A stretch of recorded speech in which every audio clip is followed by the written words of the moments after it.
மாலத்தீவு நாடாளுமன்றத்தில் கடந்த ஞாயிற்றுக்கிழமை நாடாளுமன்ற உறுப்பினர்களால் அவையில் கடும் அமளி ஏற்பட்டது.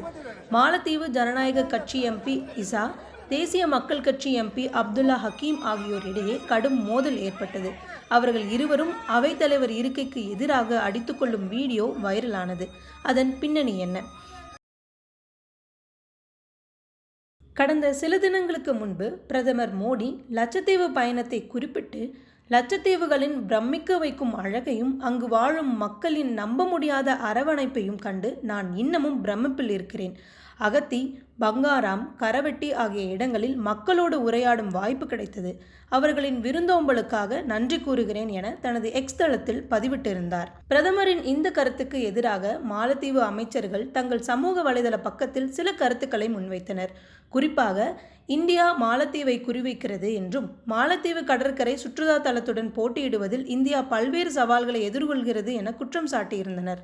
இது இந்தியர்களிடையே அதிருப்தியை ஏற்படுத்தியது. இதனால் பலரும் மாலத்தீவுக்கு எதிராக பிரச்சாரங்களை சமூக வலைதளத்தில் முன்வைத்தனர். மாலத்தீவுக்கு மாற்றான சுற்றுலா தலமாக லட்சத்தீவை குறிப்பிட்டனர். இதனால் பலர் தங்களின் மாலத்தீவு பயணத்தையும் ரத்து செய்தனர். இந்த நிலையில் இந்தியா சுற்றுலா பயணிகளின் வருகை மாலத்தீவில் கடுமையாக சரிந்துள்ளது. ஜனவரி மாதத்தில் மாலத்தீவுக்கு வந்த சுற்றுலா பயணிகள் பட்டியலில் முதல் இடத்தில் ரஷ்யாவும், 2வது இடத்தில் இத்தாலியும், 3வது இடத்தில் சீனாவும், 4வது இடத்தில் பிரிட்டனும், 5வது இடத்தில் இந்தியாவும் இருக்கின்றன. மாலத்தீவு அமைச்சர்கள் சர்ச்சைக்குரிய கருத்துக்களை தெரிவித்ததைத் தொடர்ந்து இரு நாடுகளுக்கும் இடையே விரிசல் அதிகரித்தது. மேலும் மாலத்தீவின் புதிய அதிபர் முகமது முய்சு அரசுமுறை பயணமாக சீன நாட்டிற்கு சென்றது பரபரப்பை ஏற்படுத்தியது. இப்படி இந்தியா மாலத்தீவு இடையே உரசல் போக்கு தொடரும் நிலையில் சீனாவுடன் இணைப்பை பலப்படுத்த மாலத்தீவு அதிபர் பல்வேறு வியூகங்களை வகுத்தார். இரு நாடுகளுக்கும் இடையே பல்வேறு ஒப்பந்தங்களும் கையெழுத்தாகின. அதன் அங்கமாக மாலத்தீவிலிருந்து இந்தியா தனது படைகளை வாபஸ் பெறுமாறு அந்நாட்டு அதிபர் முய்சு காலக்கெடு விதித்துள்ளார்.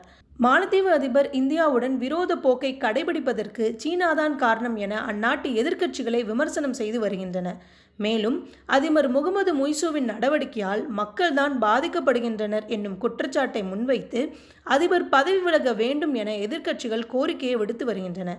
இந்த நிலையில் அதிபர் முய்சு அமைச்சரவையில் 4 பேரை அமைச்சர்களாக நியமிக்கும் பரிந்துரைக்கு ஒப்புதல் பெறுவதற்காக கடந்த ஞாயிற்றுக்கிழமை நாடாளுமன்ற சிறப்பு கூட்டம் நடைபெற்றது.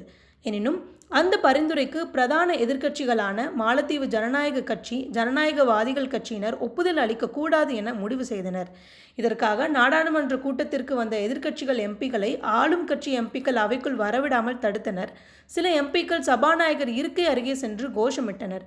அப்போது எதிர்க்கட்சியான மாலத்தீவு ஜனநாயக கட்சியின் எம்பி இசா, ஆளும் தேசிய மக்கள் காங்கிரஸ் எம்பி அப்துல்லா ஹக்கீம் ஆகியோரிடையே கடும் மோதல் ஏற்பட்டது.